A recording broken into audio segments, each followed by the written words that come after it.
Hello, everyone. I am Adam Kingery with Byteworks. I head up our public sector practice, planning and designing solutions with our K through 12 and higher ed customers. At Byteworks, we spend a lot of time with our clients planning, designing, and implementing and supporting solutions that help enable education of students, both on-premise at schools as well as virtually. With the recent COVID-19 outbreak, our clients are having to find new ways to ensure that their infrastructure will support these types of communications on-premise as well as virtually, for teachers to be able to connect securely to the servers and applications they need access to, LMSs, as well as students having the ability to connect from home or connect from parking lots or connect from neighborhood clubhouses to wireless networks in order to educate and be part of that process during these trying times. As if these services weren't difficult enough to deliver before, there's still a question of funding. How are we going to fund all of this? Today, I'm joined by Dennis Robbins from the Cisco public funding team. He is an expert in ERate, grants, and bonds. Today, he's going to kind of give us a walkthrough of what ERate looks like for FY21, what some of the eligible services are, what some of the processes and procedures are that we need to keep in mind as we go through this process, as well as additional resources that are available to you. Dennis, without further ado, please take it away. Thanks so much, Adam. Hey, I'm going to share my screen here. All right. Well, thanks for that introduction. Yeah, I'm Dennis Robbins. I'm a member of Cisco's public funding team. And what we try to do is work with our partners, work with our customers. We maintain a real high awareness of different sources of public funding. And we try to work with you to align that to your projects and your priorities. One of the biggest programs we support is the ERate program. And it's hard to believe we're at the beginning of another ERate buying cycle, but nevertheless, here we are. The program has been around for a long time. This is its 24th year. We're going through its 24th buying cycle. And it was established way back in 1996 in the Telecommunications Act. It continues to be the single largest source of educational technology funding in the United States for K-12 schools and for libraries as well. The program is currently legislated at about $4.2 billion per year. And the important thing to remember, it's not a grant program, it's a discount program, which means that the benefit you get out of the program is based upon a relative measure of need in the schools and in the libraries, which is really driven by the percent of students that you have enrolled in the National School Lunch Program. So basically, we see the poorest and neediest school districts in the country receiving discounts of 90% and 85%, whereas the wealthiest school districts in the country still get 20% discounts off of their bills for goods and services. So recently, we've had major proceeding and a report and order out of the FCC. The FCC oversees the ERate program through its Universal Service Program. And it's got a division called the Universal Service Administrative Company that acts as the administrator. And after a lengthy proceeding, we've had a major update to the ERate program, new rules effective for this year. So most of this revolves around the budget caps that were set in place when the program was modernized 6 years ago. And a couple of really important, really beneficial changes to school districts and libraries. So this system of budget caps was actually on a temporary basis, but as a result of this order, it's been made permanent. So the next 5-year budget cycle is going to start this year, and it runs through 2025. And it's going to reset every 5 years. There's no carryover between those 5-year periods. The budgets for schools are set at $167 per student enrolled, and that number will be adjusted due to inflation as time goes on. And for libraries, this has been simplified this year. It's now $4.50 per square foot, regardless whether your library system is rural or is an urban library system. These budget caps, and this is the real important part because this is the simplification that the FCC and USAC have been striving for many years. And it's finally been approved, is that the budget caps will be managed at the school district level or the library system level. So what that means is previously these budgets were managed at the school level, and it placed a huge administrative burden on you. If you're an IT coordinator, or you're a business officer in a school, or you're a library director, because you were confined by the enrollment to that school. As a result of this proceeding, you have maximum flexibility to take the E-rate budget for your school district and use it wherever you need technology upgrades. So again, it's really important. We think that's a great change for you. For smaller schools and smaller libraries, the minimum funding floor has been increased from $9,200 to $25,000, which again is going to be really helpful as you're trying to improve connectivity and you're trying to refresh your network in order to support different kinds of educational programs, different types of library programs for your constituents. Now, you also have flexibility, as you had before, when to spend those dollars. So you've got that money for a 5-year period. All depends upon how you're planning your project. Are you going to get your refresh done in the first couple of years? Are you going to phase it in over 5 years? That remains a customer and applicant decision. So let me stop there. Adam, is there any questions you have? That was really great, Dennis. So the $167 per student, that's per year, correct? So every year is that $167 per student, and it's not just free and reduced students. It would be the entire enrollment of students for the district, correct? Right. Those budgets are initially set at a level of $167 per student, regardless if they're on free or reduced lunch or not. Excellent. Right. Mm-hmm. I think that's very helpful to know. And I also want to kind of reinforce what you were saying around the ability. It sounds like there's a lot more flexibility than there used to be, right? Because it used to be broken down either per school or per district, right? The way that your discount rate was set. And now it's just done per district. So to your point, if you may have one school that you refreshed last year, and you can apply those dollars for funding however you need them across the district moving forward. Is that correct? Yeah, it creates some issues because the discounts themselves were actually computed at the school district level. Okay. But the E-rate budgets themselves were based upon the enrollment at every school or the square footage at every library. Correct. So now the school district has that flexibility. They're no longer constrained by a building by building plan. They can implement technology wherever they need it and as much as they need in order to bring it up to current technology standards. That's fantastic to know, because we're seeing a lot of schools trying to figure out how they provide outdoor wireless solutions, for example. And they aren't, huge wireless environments per school, but they need it at every school so that they can spread those funds around the county accordingly to be able to provide access to students where needed, when needed. So that's great to know. Thank you for that. All righty. So I think what we'll do next is another bit of late-breaking news. So let's back up. Every year, there's a draft list of eligible products and services for E-rate.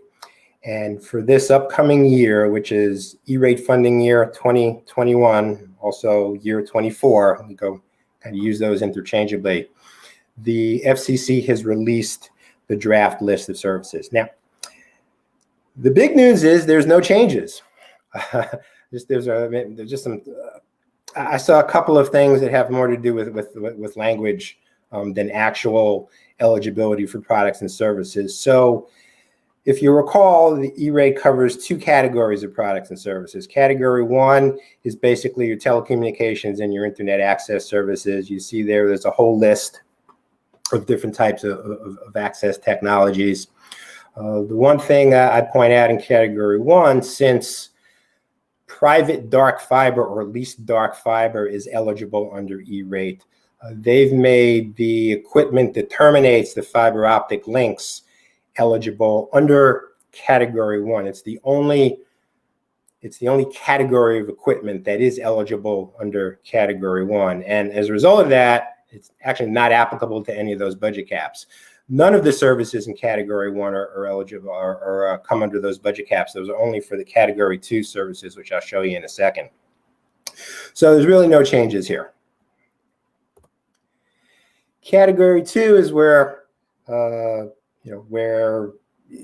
Cisco provides products and services other manufacturers do, and this is where a lot of your services and time is spent on helping customers implement these components of the network.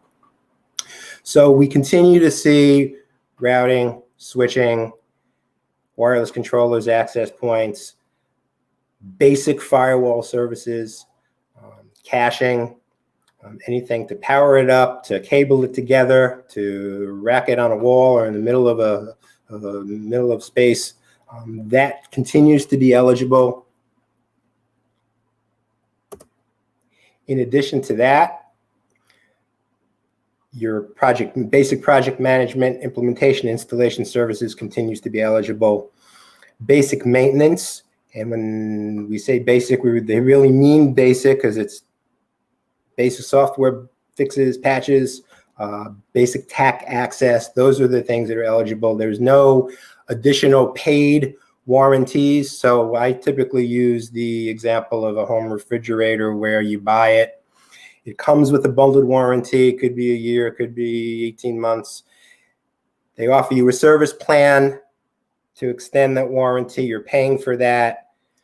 In the ERate world, that basic warranty, that's bundled. There's no separate cost for that. That continues to be eligible. But if you're paying for that extra plan, that's not eligible. So basic maintenance and warranties. And then what the FCC did, again, 6 years ago when they modernized the program, the goal was to improve the quality of connections within the school buildings. So they allowed schools and libraries to totally outsource the management of those networks. So a third-party vendor could actually own the equipment and provide a monthly service to the school district, or the school district could maintain ownership of the equipment and outsource the management of that network to a third-party vendor. The idea was just to give schools and libraries a lot of options on how to improve the quality of their networks inside the buildings. So that continues to be eligible as well. So that's what we see. There's been no changes. There's a comment cycle that's open right now. I believe the initial comment cycle to the FCC will close August 20th, and then they have a reply cycle, which that'll close September 4th, and then at that time, we'll likely have a vote on the final eligible services list for ERate funding year 2021. So let me stop there. Adam, is there any questions? Yeah, so you pointed out a lot of really great things there. And I know that we all get concerned about when we're providing solutions to our clients, the next question is, well, what if this is ERate eligible, right? What is eligible, what's not eligible? And it's funny because with a lot of manufacturers, Cisco included, Microsoft, you name it, right? A lot of these companies are moving towards a more software oriented model where there's not just hardware in these solutions, but there's also software and there's feature sets and things like that. In the past, we've run into issues with clients where maybe they're upgrading their firewall, for example, right? But there's a software licensing subscription that's associated with that firewall that's necessary in order to unlock feature sets. Have you seen or heard anything from USAC or any of them around the ability to start uh, making those types of software subscriptions eligible, or is Cisco doing anything in that arena to create EDU SKUs that might make that easier to consume for K through 12s? Yeah, that's a great question. I mean, one of the things that we've always seen on the eligible services list is operating software being eligible. So any type of licensing for that operating software would also be eligible under internal connections. And we've seen the FCC and USAC approve funding for multi-year licenses paid upfront under the internal connections category. The view is licenses, operating software, different than basic maintenance. Right. Basic maintenance is an annual filing. So if it's a multi-year contract, you're typically apportioning that into every year versus a multi-year license, which they are allowing customers and applicants to take the full cost of that up front. So it kind of comes down to how you're reporting that and in what category and what the function of that. If it is operational, it should be eligible. That's correct. Yeah, I guess I was thinking more, and keep me honest here, in the advanced feature set type of arena. That's always been kind of a challenge. And I wasn't sure if that was something that might be changing. Yeah, well, that's a great question. There's been a lot of discussion around that issue. Many of the leading ERate consultants in the industry have strongly advocated to the FCC for including advanced security types of products and services and making them eligible under ERate. As you said, it's just hard to implement a network, especially now in this environment where we're very likely going to see more and more remote devices. To have the ERate eligibility rules kind of make a disconnect between the network and the security of that network. I mean, we've seen. I mean, it was almost a weekly basis. We've seen schools be victims of ransom attacks and malware, things like that. So the need is urgent, again, especially in this environment now. I think that's a really valuable thing to point out, Dennis, because I was reading somewhere that in order for you to be ERate eligible, you've got to be SEPA compliant. How does that kind of, because it comes back to child protection, right? At the end of the day, we've got to keep children from hurting themselves essentially and looking at content that they shouldn't be seeing. So being able to block websites before they get to them, before they click on an email or something like that in their school email that might take them to a site that they shouldn't get to. A lot of these services aren't eligible today, but the hope is, to your point with some lobbying, that they might be available tomorrow in order to help these school districts be more SEPA compliant. Yeah, that's always been a disconnect too, where we have advanced filtering has not been eligible. Any type of network monitoring has not been eligible.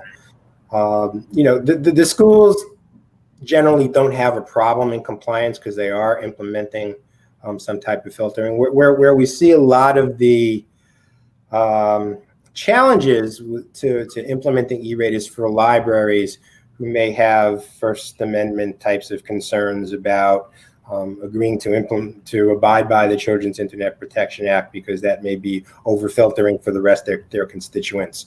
What we typically see though is that today's filtering is much different than yesterday's filtering, and I think we were at the point where we can fine tune a lot of that filtering so it doesn't step on anyone's First Amendment rights in the libraries. But ultimately, it's up to those applicants to make that judgment, not us. I appreciate that. Excellent. Yeah, so to your point, we've had a lot of chatter about it, a lot of advocacy about it. We didn't see any action from the FCC on this round. So you be persistent, and hopefully we'll see those kinds of changes in the future, but they're not likely to happen for this upcoming ERate cycle. Excellent. Thank you for the feedback there. Okay, so let's jump into a quick process review from the school of the library perspective.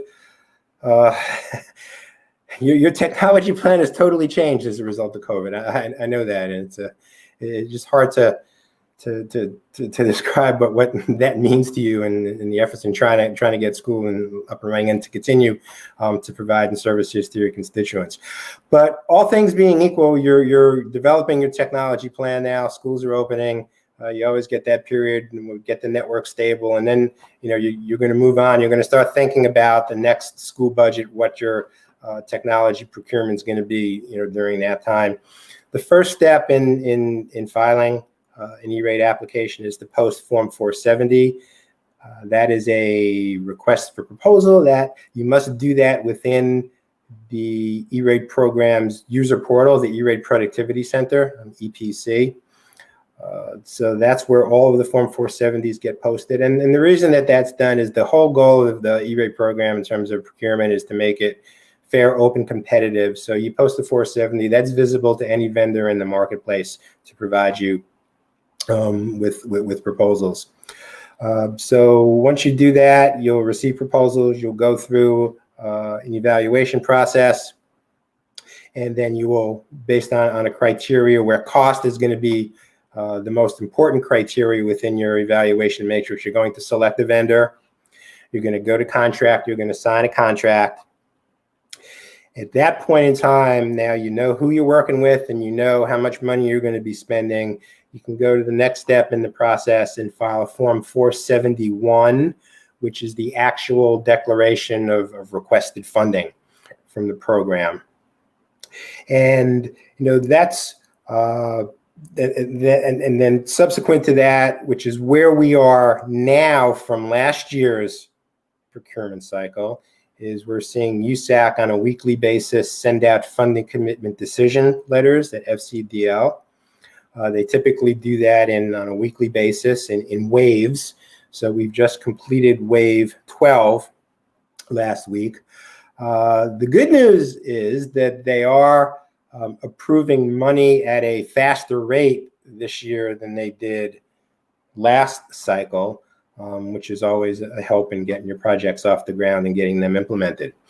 But that process could extend, depending upon the complexity of those applications, that could extend, through the end of the year. Maybe, for some of the large districts across the country, they typically spill into January or February because there's just a lot of iterations of questions. Anyway, once you get your funding commitment decision, that's a green light. You are able to go start implementing your project. The important part to that is Form 486. That is a filing to USAC that lets USAC know that you're starting your service, you're starting your project, and it's now okay for you, if you're doing a bare reimbursement, or your vendor, to send invoices and get reimbursed out of the ERate program. So this is that's a green light for the USAC to do that. And again, that choice on how you receive reimbursement, it's your choice as an applicant to the program. It's one of two ways. You can choose to be directly reimbursed from the ERate program, in which case you're having your vendor bill at the full project cost, and you're going back to the ERate for your discounted portion. Or you could have your vendor do a split bill so that they're billing you your copay or your out-of-pocket money, and then your vendor will send an invoice to the ERate program and get reimbursed for the discount portion to be made whole. So right now, the Form 470s for ERate year 2021, year 24, those are up in the portal. So theoretically, we could see customers start to file Form 470. Its volume is very, very low. We typically see a dozen here in July and maybe a dozen in August. Like I said, once schools get in session, you're likely to see activity pick up as your plans become more focused. But the 471 filing window will typically open up somewhere after the new year. They've been keeping it open about 70, 75 days. So that kind of gets you to the end of March. And then we go through the whole approval cycle all over again. So let me stop there if you have any questions. Dennis, I want to say I saw somewhere, and it could have had to do with the bear, but keep me honest here, that for Category 2, now starting in early April, you're actually able to go ahead and proceed with Category 2 services prior, and maybe it was post-approval or prior approval, but I want to say I saw something around customers having more flexibility to start sooner with their projects, and maybe that had to do with going the bare route. Does that make sense? Or yeah, there's rules in place to do advanced installation. exactly. Applicants can start to implement projects in Category 2, Category 2 products and services as of April 1st. There can be no money changing hands. The applicants cannot take possession of the equipment until April 1st. But at that point, they can go ahead and proceed prior to receiving a funding commitment for that current year application, right? So, if as an applicant, if you feel confident in your 471 filing, you have an option to start early. The reason they did that was in recognition of schools the ideal time to implement during the summer, so those projects could be in place to get going. So yeah, that's always been a choice out there and continues to be. In that case, if you're going to be moving ahead, the applicant would most likely have to elect to be reimbursed and a direct reimbursement. So they'll have their vendor kind of bill them the cost of the products and services, and then the applicant will go back under the BEAR process, the Form 472, and get reimbursed. That's usually the cleanest way to do that. There is a rule that no invoices out of the ERate program will be sent till July 1st. So vendors, if it really becomes a vendor decision from Cisco's perspective, if you're willing to support a customer early, or you might need to wait until July 1st. I appreciate that feedback. I think that's incredibly helpful for people to know, because some of these school districts, they were going to do these projects regardless of funding, right? So if they have the funding there to support it, and reimbursement is not necessarily nice to have, it's certainly helpful. But to your point, to be able to roll this out starting at the middle to end of May so that they're ready for the fall season. Obviously, these days things have changed a lot, but I could see where some customers might want to do that. So absolutely. Very good.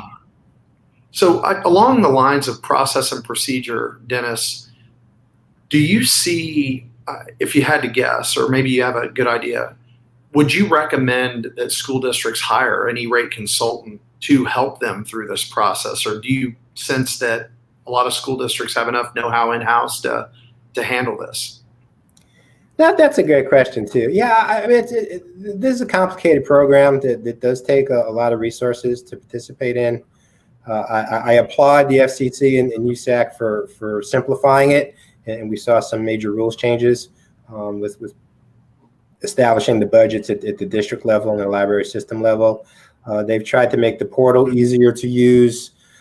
But despite that, there is a lot of detail to the program, and it can never hurt to hire on some professional advice and some help some folks to help you with those filings.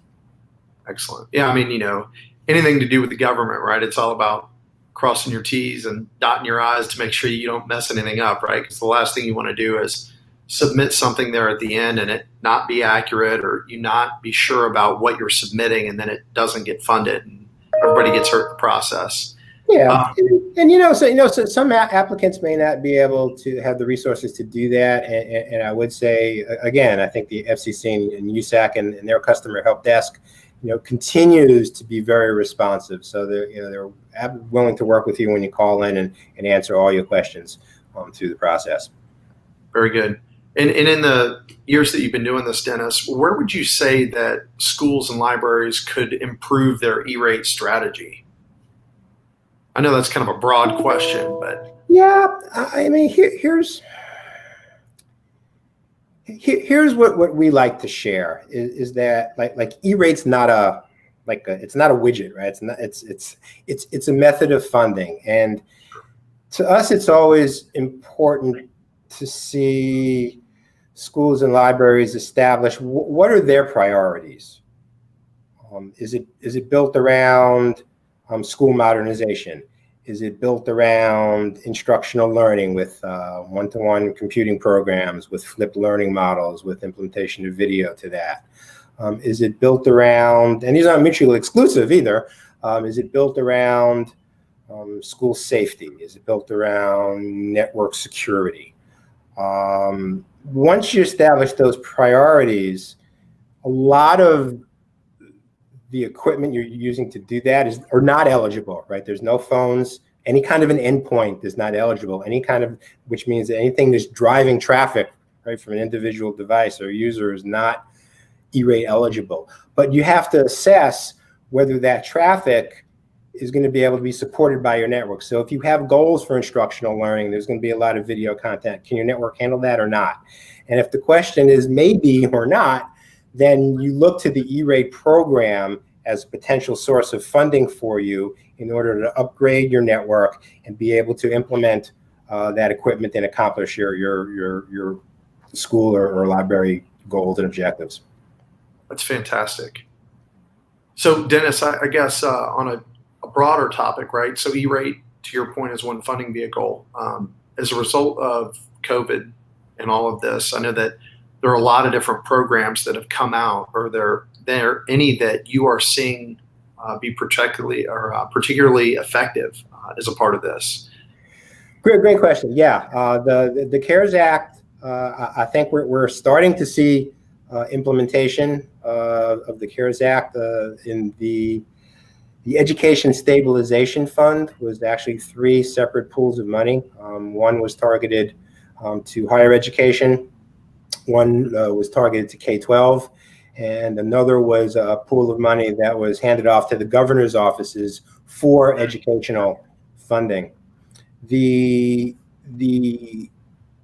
dollars that support K-12, those are being distributed similarly to the same way Title I money, which supports students with special needs and underprivileged students. And so every school district has a proportion of Title I funding that they receive through their state agency, which comes from the federal government. That money's rolling out. Some of the states are implementing kind of a small application process in order to get access to those dollars. But that's the way it's flowing out. That money is being dispersed right now. Excellent. There was about $13–14 billion set aside nationally for the K-12 emergency fund. The governor's fund was about $3 billion, and for education, K-12 higher ed, gave the governors total discretion on how to use those dollars. We've seen a lot of states, a lot of governors announce plans on how they're going to use that money. Most of them have some combination of K through 12 and higher education. Some of these programs are actually competitive, where they're asking either districts or their colleges to submit competitive, and they're not long applications, but 5 or 6 pages on what your project is and to get those dollars. So that's the good news. What we keep hearing a lot of school leaders across the country say is that's not enough in order to respond to COVID. So potentially more to come, right? Excellent. I think that's a great segue. I think that the last component to all this is some additional resources that might be available to us and schools. Yeah, I just wanted to point out a couple of things that if you're a school or library and you haven't participated in E-rate a lot, I mean, the USAC site for E-rate is terrific. They've recently simplified it, and it just kind of walks you through what you need to know for bidding, selecting a provider, and just the application process and what you need to do as you're starting services and you're implementing. All the deadlines are in there. So it's a great resource. The other thing I'd point people toward is Cisco's website. And the reason I do that is we've got a number of resources. We've got some case studies out there about how districts have perceived E-rate, how they've used it to implement their objectives. So you can learn from your peers with some of the case studies out on our site as well. Excellent. Thank you, Dennis, for taking the time to provide us some intel around E-rate, what's new for FY21, some additional information around that, some other grant opportunities as a benefit of everything that's going on with some of the bad stuff out there today, like COVID. E-rate, funds some of these things, to your point, that are not the sexy part of it, right? But infrastructure that's needed in order to provide access to applications for students and teachers. So for those of you out there that aren't leveraging ERate today or may not be leveraging it to the fullest, we encourage you to look into the program and use some of these additional resources Dennis had provided, and appreciate you taking the time today. Thank you, Dennis, for doing this for us. No, thanks, Sam. Thanks for having me here. Very welcome. Excellent. Thanks, everybody.